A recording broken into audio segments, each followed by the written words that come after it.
好，同志们，我们都在轰轰烈烈的站起来，站起来。Welcome to the 282nd edition of China Now with your gang of two. Nan Su, who is the senior investigative reporter for Epoch Times, and Michael Olson, who long ago was dissuaded from being a China hand by the great helmsman himself, Mao Zedong. 谢谢你。Each week, Nansu and I look out across the broad expanse of the Pacific Ocean from our home port here at SantaCruzVoice.com, and we ask, China now, friend or foe, war or peace? Ni hao, Nansu. Hey, good morning, good afternoon, good evening, depending where you are. We're all over the world now. Well, Nansu, in spite of President Trump threatening to bomb Iran into oblivion, they did not strike a deal with the U.S. And that's the way it went. But instead of bombing Iran into oblivion, Trump agreed to a ceasefire, blockaded Iran's coastline, and now appears to be in total control of Iran and the Persian Gulf. Yes, the ceasefire is on, and President Trump claims to have opened the Hormuz Strait just for the benefit of Xi Jinping. But Nansu, do you think Trump has made Xi happy with what he has done over the past month or so? Or do you think Xi Jinping is boiling mad under his cool as cucumber countenance? Hmm. I think Xi Jinping is scared to death. Now Trump has all the upper hand cards in control, so uh, I would say next month, hopefully, by the time next month, May 14th and 15th, when he go visit Beijing, uh, everything. That's why I truly hope, which I'm kind of like a little bit worried now, that I'm hoping by the by the time he goes to Beijing, everything in Hong Kong, I'm sorry, everything in Iran, it's settled down. Settle down under control. Well, yeah, one certainly hopes that, but given the amount of change that goes on over there, it's hard to imagine what could happen, but I guess we'll hold our breath for a month and hope that everything Trump has put into effect holds and that he maintains the control and forces an agreement with the people who are running Iran. And who knows who's running Iran right now? Does anybody know? Well, officially, it's supposed to be supposed to be Mujtaba Khamenei, right? The Khamenei Jr. basically. Now I'm not really optimistic for the blockade will work in the short Ah, term. Yeah, I'm kind of like that's why I say I was a little worried. Uh, because all this kind of a blockade, it will take a long time to become effective. Look at Cuba, mhm. the sanctions been going on for like almost a century, right? So Well, there've been sanctions, and we've had sanctions on Iran, and none of them have totally shut down Iran or Cuba, for that matter. But now it's a blockade, and we've essentially sealed off um, Iran's economy. well, yes, or but see, they still have that train goes to Central Asia, right? Right. So they can still get their necessity over there. They just don't have much of income. Now I would suspect in the future China will provide some sort of a necessity to them to keep them going. This is what I'm thinking. That's probably what's going to happen. I don't think it's going to go that easy. The Iranian regime's system is very, very similar to China's. Yes. It's just a different ideology, driving the system. It's the same party with different names. Well, One's no, one's no, no, it's not. It's not the same party, right? If the war on if the say if you send the communist regime and Iranian regime to a different planet, they're gonna fight against each other, right? well, sure. They're gonna kill each other.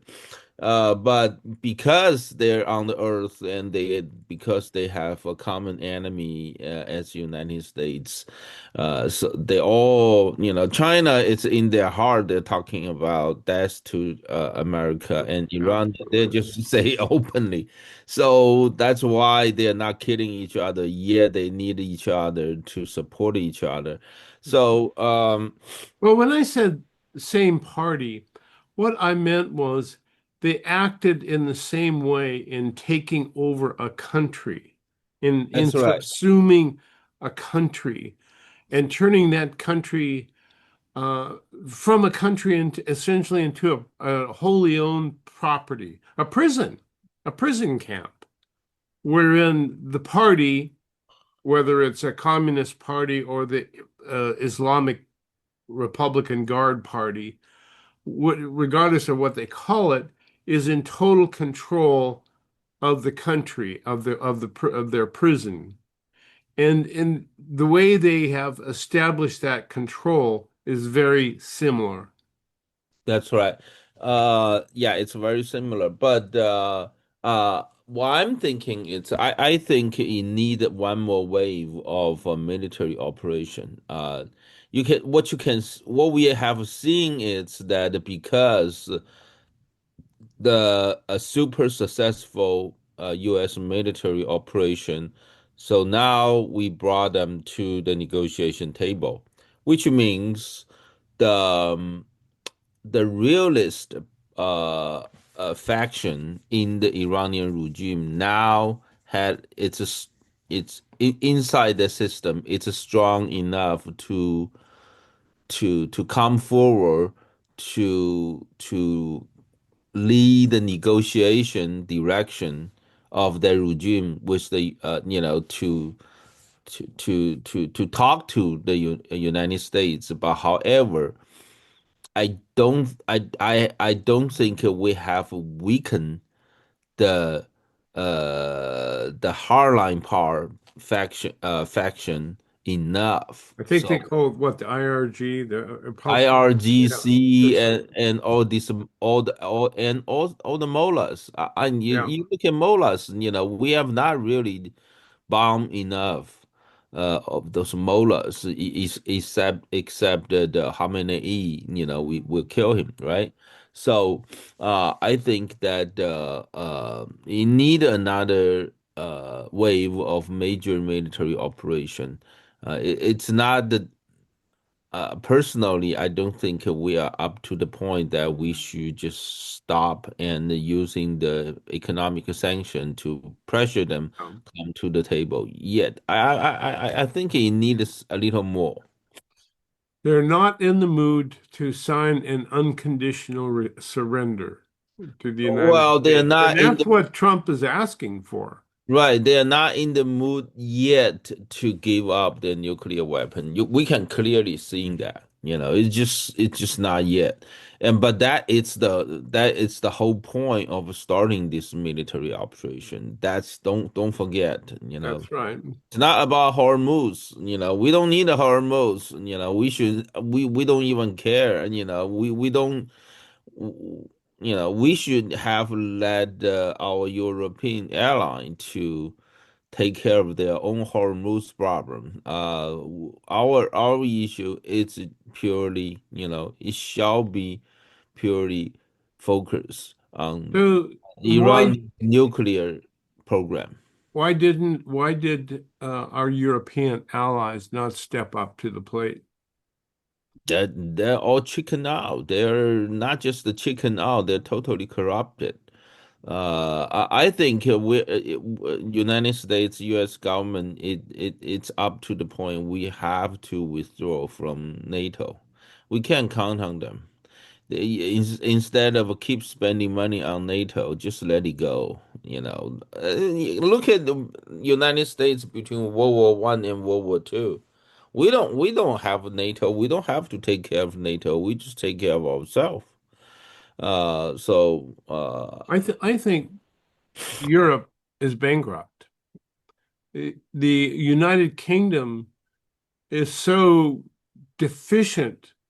What once was the greatest naval power in history now can't even send a destroyer to support its base in Cyprus, which was under attack. Uh-huh. Yeah. And Well, so all the if they are well, just they have a bank, lot more problem than yeah, economically bankrupt. They have, you look at Spain. The Spain's prime minister. The Spain government didn't let the United States military to use the military base in Spain, which we pay for it. The United States road government. in Spain, yeah. Yeah, we pay for it. They don't allow us to use it. That's a big no, right? And not even not just that they don't want our military to use it, and they just Spain's prime minister just visited Beijing, right? It's like they turn to our enemies now. I think we'll just let it go. I mean, we're not obligated to You protect. know, Why why the thought of letting them go is kind of attractive, but also very frightening because they were our great ally in World War II when it got right down to it. And now, Not just our great ally, we literally liberate them, right? yeah, Well, and rebuilt otherwise, them and rebuilt yeah, them. Yeah. yeah.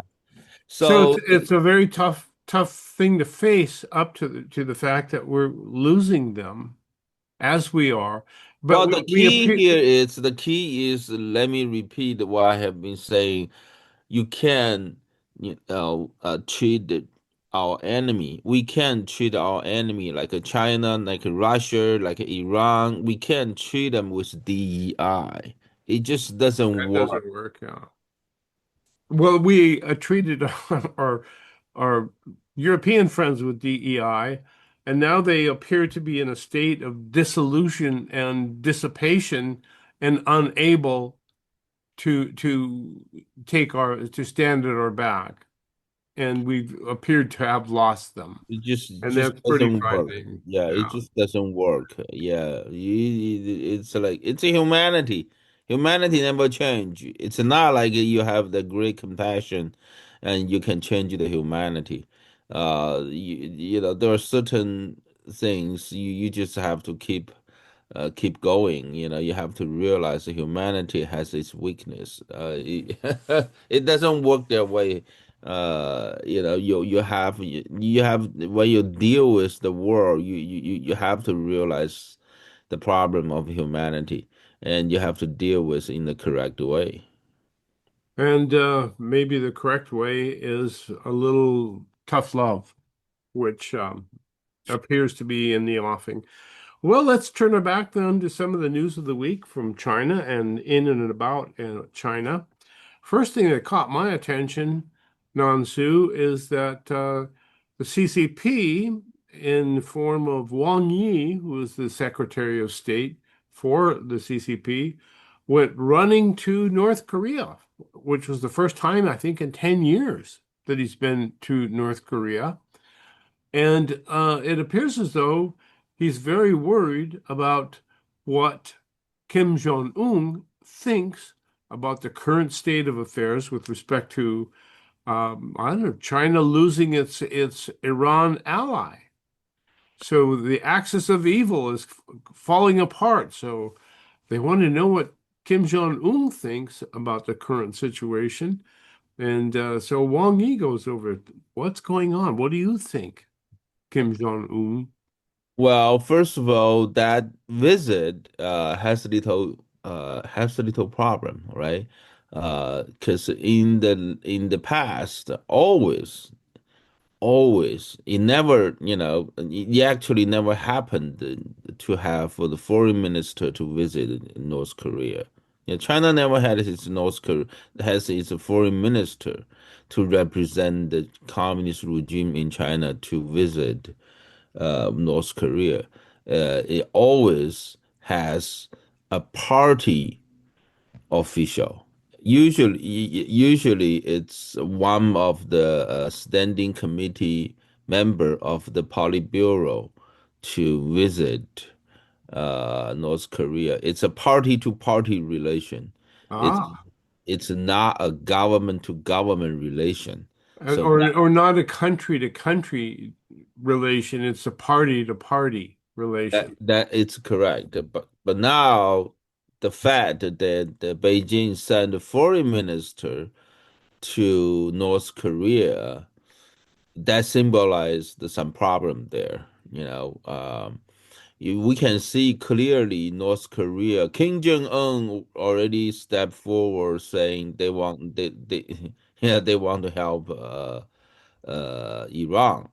Openly saying that. I think Putin it also made some sort of more or less statement. Now, China kind of it's taking China is interesting, right? That the communist regime Well, over just a sec before you proceed. With the outbreak of hostilities in Iran, North Korea, Kim Jong-un stepped forward and said, I want to help, but has done nothing to help. but then he doesn't have the capacity, right? Right. It's more of a gesture. Yeah. And I think they are using that to more or less give some political pressure to Beijing, which make Beijing unhappy. I think that maybe that's the reason they actually send Wang Yi. Uh, by the way, Wang Yi it's a Politburo member. Yeah. He's just not inside the standing committee member. So I believe one part of it is actually Wang Yi is more familiar with all these Middle East as well as the relation with United States, with Europe, with all these international relations with different countries. And Uh, he was the principal wolf warrior yes, for China too. He was the one who addressed the United States in Anchorage right. during the Biden administration and said, "You people aren't worthy of having a conversation with us." That's right. I think that maybe it's the main reason, they are sending Wang Yi instead of a party official to North Korea this time. Maybe that's the main reason. So, Uh, Now this is just would it not also indicate that things are more serious? not the serious, but he's more familiar with it. Okay. I think Beijing actually feel this time they need a lot more detailed explanation to Kim Jong Un to quiet him, to calm him down. Yeah, Kim Jong Un is obviously worry a lot, and now Beijing need to do a lot more explanation why Beijing it's not strongly supporting Iranian. Seeing, I think probably Iranian already complained. Maybe Iranian regime already badmouth with with Kim Jong Un already, accusing Beijing's leader. Beijing of turning their back on. Yeah, Right. wonder. Yeah. I think they already talked to. They probably not only talked to Kim Jong Un, but they also probably also talked to Putin. So you see in the past few years the Ukraine war, what China has done. Well, it's still because Russia has been militarily very strong in the past, but Iranian regime never, right? So it need a kind of help from Beijing, but Beijing just didn't do anything. So I think it make this evil axis, the other members of in the axis actually feel worried. And it currently Putin clearly, both Putin and North Korea clearly don't have the kind of a power and capability to help Iran, and China is the only one left to help Iran. But China did not, or at least Yeah. have not. So, So so the axis of evil being Russia, China, North Korea, and Iran. yeah, And and that's the core. That's the that's the core. And core. then you have other Then you had Venezuela, and then and you and Cuba, yeah, some of those Central Asia countries, I call them those stand the countries. stand countries. Yeah, Yeah. So now I think they worry and they kind of more or less and it let these kind of things surfaced, or it's actually coming out. Can actually the international society can actually see how they difference from each other. So now that the Beijing sending Wang Yi, because Wang Yi knows more you know about this is he's a professional, right? This is his sure. profession. He's their man. Yeah, if they send somebody else, like some of the standing Politburo member, then that guy may not even know what he's Yeah, talking. Kim Jong-un would say, "Who are you, and what are you doing here, and why aren't you just defending Iran, and what's They can't going on? Am explain I it. to rely on you, watching how you've let Iran down? I Yeah, don't think so. So you need somebody with a lot of juice yeah, to yeah. A deliver the lot of message." inside information and Yeah. expertise to do that kind of explanation. So I think that's what's happening. But I'm not quite sure because it's always a black box. Um, but however, I think that's the main reason they're sending, the top diplomat of Beijing, to Yeah. deal with this kind of situation. A lot of people refer to the lack of opacity in with respect to Chinese politics and whatnot as the black box. I sometimes think of it more like a black hole in which energy never comes out. It only goes in. But at any rate, we really don't know. But we watch things like Wang Yi running quickly over to North Korea, and we speculate as to what that could possibly mean deep within the CCP. Well, the next item on our menu today is the leader of Taiwan's opposition party goes to visit Xi Jinping, and that was I found to be very interesting. So we'll pick that up when we come back from this brief message. So please stay tuned. This is China Now with Nansu, Michael Olson, and you.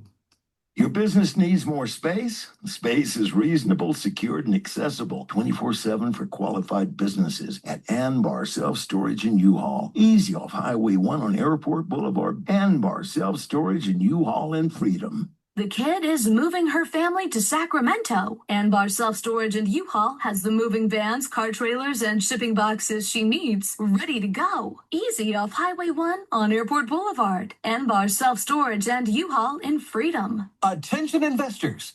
This is a simple commercial on the investment value of gold. Gold continues to make new highs. In good markets and in bad markets, you need to have your portfolio balanced with gold.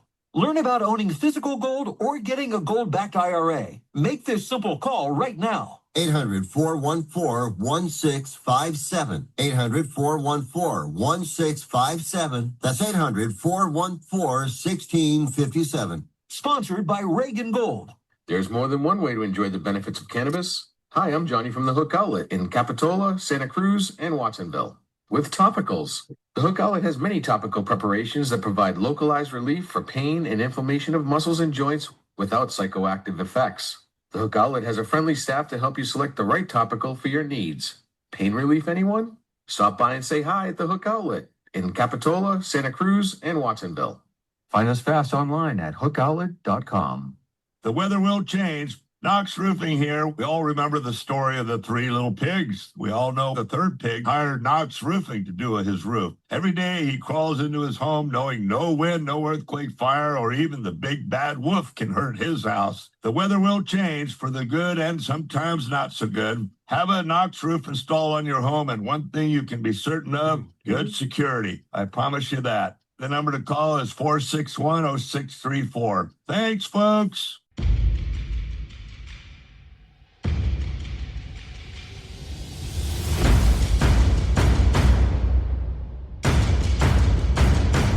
Welcome back. This is China Now, 中国现在, with your gang of two, Nansu and Michael Olson. Each week we look across the broad expanse of the Pacific Ocean and try to figure out China now, friend or foe, war or peace. Well, one of the things, as I said before the break, that captured my attention, of course, was the visit of Taiwan's opposition party, the Kuomintang, for a visit to Xi Jinping in Beijing. It was a very interesting meeting to me because I think this gal that is now head of the Kuomintang is a very impressive character who reminds me a lot of a famous World War II diplomat by the name of Neville Chamberlain. Well, She, it's probably a lot worse. Yeah. I don't know why she's doing that, but clearly, her agenda is hurting Taiwan's security in the great extent. It worries me a lot about Taiwan's safety and the peace at Taiwan Strait, seeing, KMT party turning this way. It's just totally corrupted. Well, it always seemed to me that if China had been a little more astute at sales and marketing, it could have just walked into Taiwan and taken it over just by being nice and doing business and focused on building a relationship. But instead, it really developed under Xi Jinping that he would be responsible for taking Taiwan over by force. And that kind of galvanized the country and the people and the world against Xi Jinping and the CCP.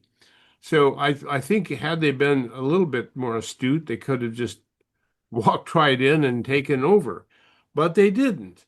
And somehow they reached out and found this gal, or this gal found them.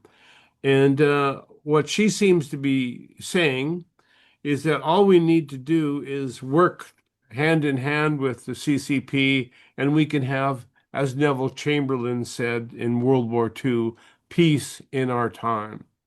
And so she comes back from Beijing as Neville Chamberlain came back from Berlin, and he stepped off the airplane and he waved his white piece of paper that had an agreement with Adolf Hitler that there would be peace in our time. And that seems to be exactly what she's up to, is to negotiating Taiwan out from underneath the people and into the hands of the CCP. Yeah, the problem is the KMT party as an opposition party in Taiwan right now, they're blocking the increase of their defense budget.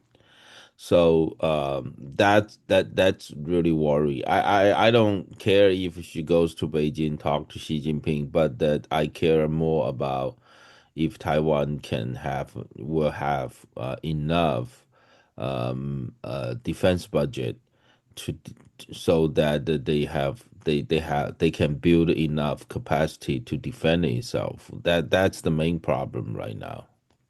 Which is very similar to the place that the United States seems to be in as we speak. You have a very bullish uh, President Donald Trump, who's all about engaging the world on our terms and taking over. And by golly, we're going to make America great again. And by golly, I think if he pulls off this Iran gambit, he probably will take a big step in toward making America great again.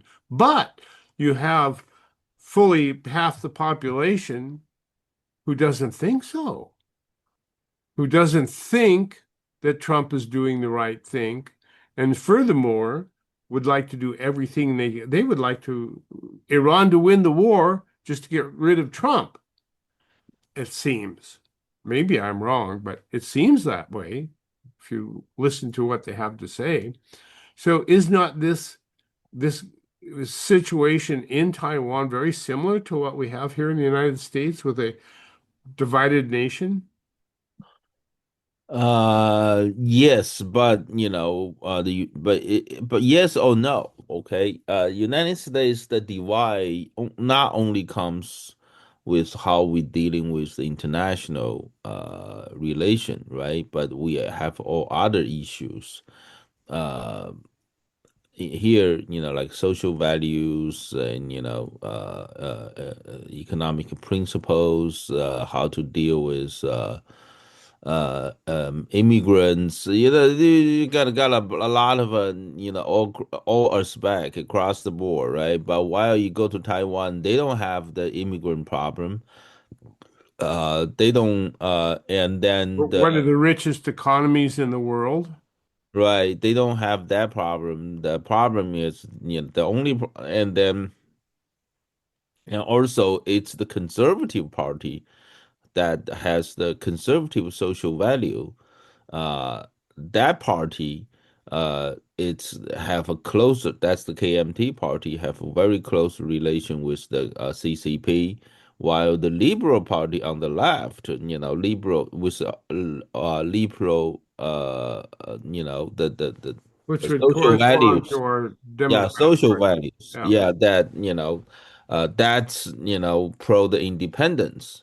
So it's it's just totally totally different. different. And Uh, and it's very interesting to me, of course, we talked about this last week, how the Kuomintang, which was the party of Chiang Kai-shek, which is the party that was kicked out of China by the Chinese Communist Party, uh, and landed on Taiwan or Formosa. How they became the party that wants to reestablish this relationship with China. I find that really interesting. But there she is. What does she have to sell in terms of what does the Kuomintang party have to sell that would attract buyers in the Taiwanese people? well, they're just selling Taiwan. That's what it is. Um, Now, I mean, what do they have to sell by establishing closer relationship with a country that wants to just take them over? well, well inside Taiwan. What they say is they say if they Taiwan is if Taiwan becomes militarily stronger, that that will result in the invasion of CCP. And but if they keep a weaker position, then CCP will not worry them. That's kind of a theory they're selling in Taiwan. I don't With think I'd buy that one. nobody is Mhm. buying that, but there are a bunch of people buying that. And she's not the only one doing that. The KMT party has been doing that for 21 years. The first visit was 21 years ago, 2005. That then KMT party chairman Lian Zhan visited Beijing, breaking the ice, the breaking the ice ever since 1949. And then they establish that kind of relation. It's been always that way, moving towards that direction. It's just really bad. But we made the same mistake too, because whatever CCP has been doing in Taiwan, well, I'm sorry, I take it back. Wherever the infiltration that CCP has been doing in the United States ever since we allowed them to join WTO in 2001, they all tested, in Taiwan as a testing ground. Taiwan's business and economical relationship with China, it started a lot earlier Sure. than And United States. in a much more natural way. Hey, we're still brothers and sisters and cousins, so let's put aside this communist and business and just do business. When Deng Xiaoping opened up the country, I mean, that was just a natural. Yeah. So that you can see that the infiltration of CCP in Taiwan, it's a lot worse than their infiltration here in the United States. Well, the interesting thing, Cheng's visit, she gave a press conference and she used a lot of Xi Jinping terminology, such as a peace framework. Uh, she used a national rejuvenation and a shared destiny, which is something that Xi Jinping talks about. The world has a shared destiny, which The of course common destiny. common destiny, which means you're all going to be under my thumb as soon as I can make it so. And that's your destiny. So she used the CCP terms, and it was like she was a CCP representative uh, in Taiwan. And And that was also kind of yeah, unsettling stuff. yeah, and also when she was in Beijing, meeting with Xi Jinping and visiting different places, uh, everything she did was criticize Japan. You know, Yeah. Japan is right now stepping forward, trying to help the security and peace at Taiwan Strait and Taiwan safety. And she was there criticizing Taiwan, criticize Japan for the purpose of get along, get a better relation with Beijing. That's her selling point in China. Yeah. She's trying to make Japan the common enemy of KMT party and CCP, which is I Well, don't. it's historically, it's probably a pretty easy thing to work on when it gets right down to it, given what happened during World War II. So she's using whatever weapon she can Well, to, which she also, I think it's stupid, right? Because most of the people in Taiwan, they are local heritage, right? Taiwanese right. heritage. You can the well, they all, and nationality wise, they're all Chinese, but the cutoff line is 1945. The people who from China to Taiwan prior to 1945, prior to Japanese governments. That's very interesting. Do you have any idea what the percentages of that what population split would be? Oh, I would say 70, 80%, Or would be There's a lot. Taiwanese and not Yeah, Chinese? yeah, yeah, yeah. Uh, Well, yeah. basically, well, you can say they're all Chinese, but Yeah. then a lot of Taiwanese wouldn't be happy, when you say they're Chinese, right? But the nationality wise, I'm talking about the blood. Right. It's the same blood, but right. Basically the people the what they call native people, it's just or local people. Yeah. Uh, they're Indigenous people. Right. Well, they have indigenous people too, but it's a very, very small group. It's probably less than, I don't know, less than half million. Yeah. You have total 23 million people over there. There is indigenous people that living very high in the mountain, and similar to Indian tribes. They're still tribal society over there. But when the common language that called the local Taiwanese defined as the people who from mainland China to Taiwan prior to 1945, Yeah. prior to Japanese lost the war, World Right. War II. And the ones who go after that, they are they're considered the Chinese after they lost the Civil War to the CCP, they went to China, right? Well, The Taiwan, if the mainlanders, if you will, are a yeah. minority, how did they get to be a majority party in Taiwan?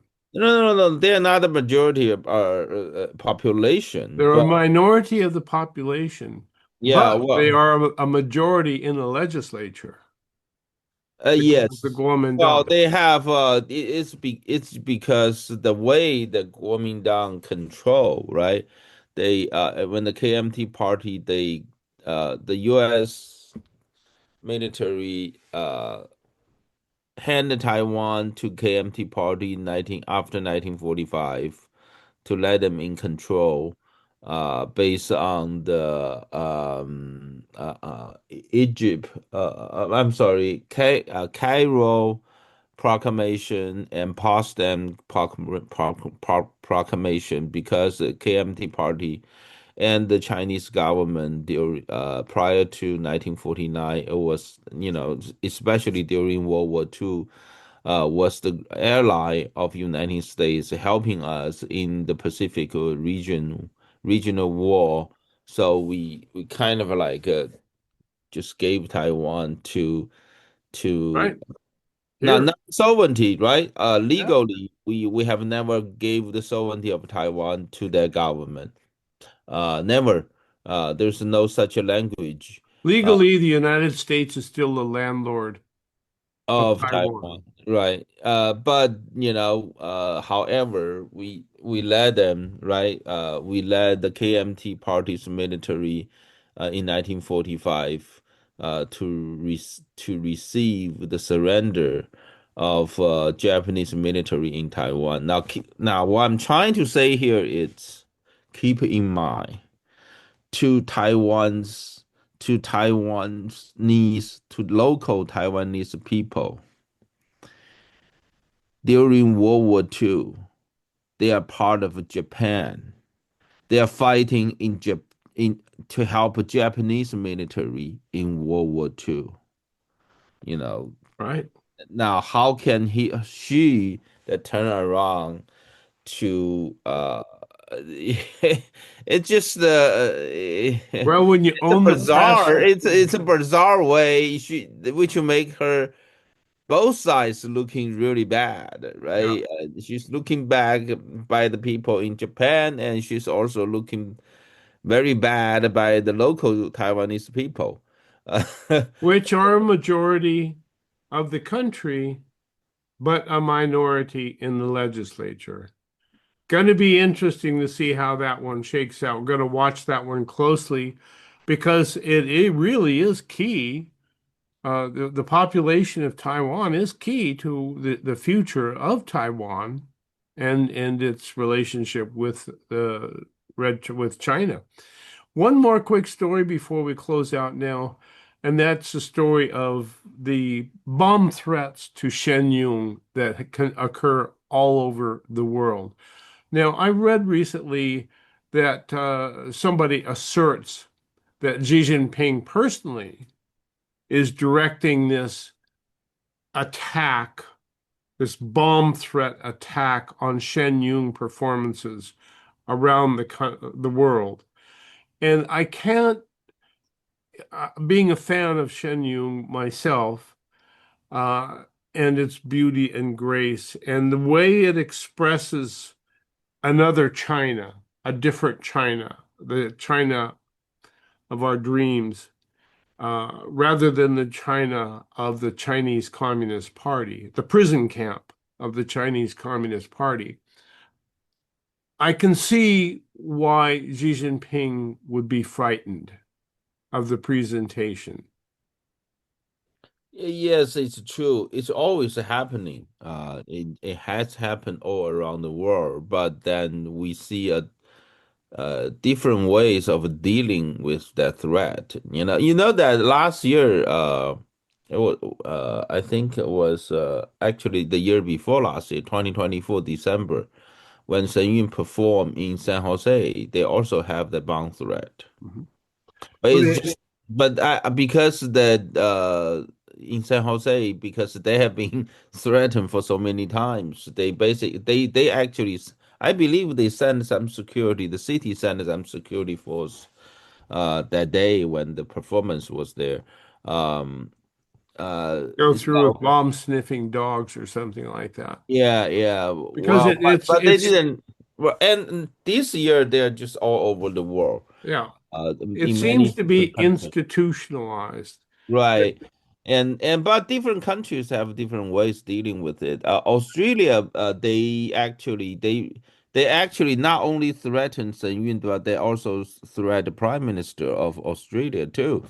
They say they didn't only saying that they put a bomb in the theater. They also say they put a bomb in the Prime Minister's home. Um, but they're dealing with it in different way. The Australia have Australian government have the theater open. They probably increase the security level. Uh, and Canada, in I think I'm not sure it was in either Vancouver or maybe the capital of Canada, that they actually canceled the whole show. Wow. So they're totally chickening out. Um, But uh, Toronto just had a bomb scare, and they actually were able to get a hold of the letter and traced it back to Xi'an, China. So it's coming right coming right out of China. And they tracked the social media of the perp and found that him to be bragging of having great connections with the CCP. So, this clearly is an orchestrated attempt to limit free speech all over the world and to subvert the rights of individual countries to listen to what somebody has to say. And so this is a threat. well, they have been doing that. The CCP has been doing that all over the world. Uh they have been doing that this kind of a thing, Yes. but it becomes a bomb threat. It was just in the recent years. It was usually the CCP's consul general or their embassy in the Western world. They'll just make a phone call directly to the venue and threaten that ask them, say you're ask them to uh, uh, to cancel the show. But all these years been go by, and then all these the theaters they train, basically they don't care anymore. So now CCP it's basically doing the terrorist way, bomb threat now. Um, in the way try to stop So Sun we Yun. see this continuing escalation Right. against people having a say about a different kind of China. You Well, are it's the not China. allowed Right. in People will walk away from Shen Yun performance to have an idea what China could be if without yes. communist regime. That's what And Shen Yun is about. And you are not allowed to have that opportunity to listen. Why? Because we are frightened of what you might think. And so therefore we are imposing our will or attempting to posing our will on the entire world. This from the CCP, that you must not listen to anything we do not want you to listen to. Yeah, that's That is what's going on here. well, it's been that way inside China all these years in the past, Yes, but it's been that China's a prison. right? You're only allowed to think or listen to what the warden and his guards tell you to think and listen to. That's it. But now they are attempting to impose their will on the entire world's population, onto That's true. countries, independent countries that have no obligations to the CCP or to China. But the CCP and Xi Jinping um, are demanding that they do not listen. It to me, That's true. That's true. Now they have been, although they have been doing that for many years, but Xi Jinping, based on our information, that Xi Jinping had an internal party meeting after 2022, after he extended his term in 2022, CCP's national party conference, right? He went to he was officially into his third term. That's at the very beginning of his third term. He had a meeting with all different part of the China CCP's national security force, police force, and intelligence units all together.